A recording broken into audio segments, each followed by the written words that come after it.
ilk günden itibaren herkesin daha önceden belleğinde olan şeyleri hatırlattı.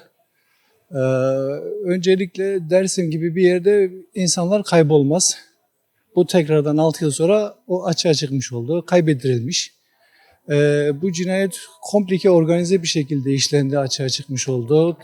Kadına karşı işlenmiş olması bir erkek aklının egemen olarak hizmet edip örtbas ettiğini ortaya çıkardı. Aynı zamanda başka bir şey de açığa çıkardı.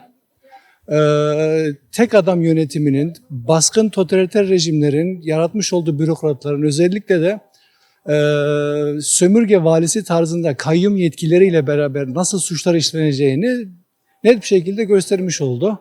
Ortada bir cinayet vardır, bir örtbas vardır. Herkes bunu artık biliyordur.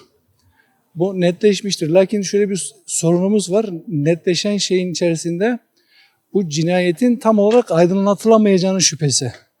Hepimizin temel kaygısı budur. Yoksa Gülistan yani ilk haftadan itibaren öldürüldüğü ve yok edildiği herkes tarafından, Dersim'de yaşayan herkes tarafından kanun olan bir fikirdir.